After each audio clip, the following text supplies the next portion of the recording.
Hey team, moving on to Unit 2.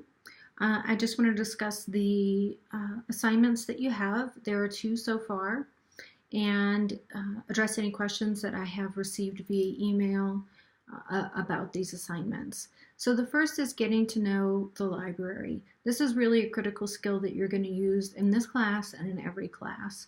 Unfortunately, you don't have library access once you graduate, uh, but while you're a student, you do have it, and it is a wonderful resource. I've been to several of the in-house trainings, and I learn something new every time I go. Our librarian her name is Tabitha Farney, but she goes by Tabby. You can contact her at any time, and she is really, really wonderful and just there to help all of our CJ and NPA students. So feel free to call her or call anyone at the library at any time. Given that this is an online learning environment, I do want to provide an opportunity for everyone to learn about the library. So if you're in town and you want to set up a teaching or an opportunity to go to one of the seminars, you can. Simply click that resource. How do you use the library? This will take you to a schedule where you can go to sessions within the library where they teach you how to use the resources. There are also online guides, very simple things you download. How do I cite my sources? Really important in any class.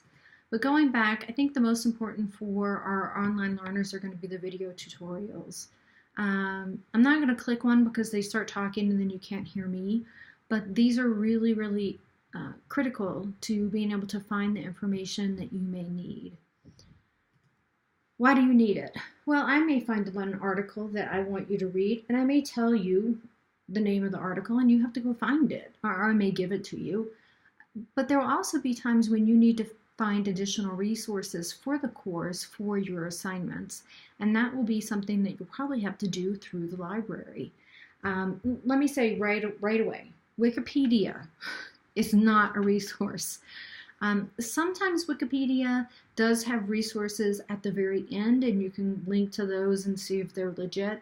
But somebody's blog about, I don't know, Windows in December is not a resource. Wikipedia is not considered a technical resource. What I'm looking for is scholarly information. So this would come from academic journals. They would come from peer-reviewed materials. They would also come from professionally reviewed information, such as guides put out by the government or even by nonprofits. So that's what I'm looking for. Again, no Wikipedia. Don't do it. So at the end of this unit, so let's say about Friday, I'm going to post a short quiz. The quiz, and when I say short, I mean like 5 questions. It's just going to let me know that you actually went to some of these resources. I'm not going to get into the nitty-gritty, but I do want to see that you clicked on those links to see what they showed you, and it will be worth 25 points. As I said, I will post the quiz later this week. It will show up in Unit 2. So, the second one, finding useful resources. In the past, what I've done is I've assigned students to actual grant managers here or project administrators here in Colorado Springs or within a reasonable distance from the university. Obviously, this is a totally different learning environment, so we have to switch things up. So I've decided to use podcasts. It's my new favorite thing because I can multitask. You can download a podcast from pretty much anywhere. Typically, they're very good. And if you want to drown out your kids, they're great. If you want to listen to them while you jog, wonderful. But they're a nice way to gather information while you're also accomplishing something else. But there are also web-based options.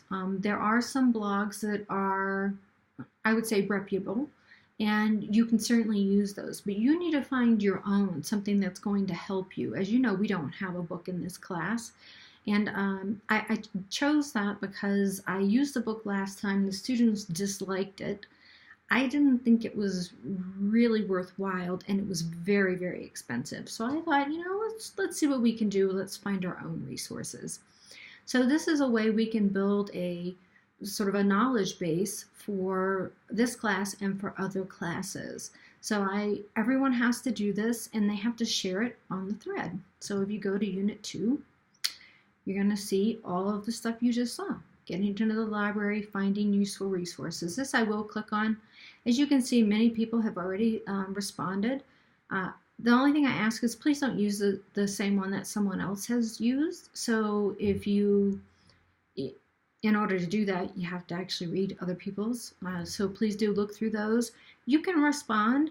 In some instances, you will be required to respond to other students. In other cases, you won't. In this case, you're not really required to respond, but if you see something that you think is totally awesome and you want to be like, wow, I really, really love that podcast, go ahead.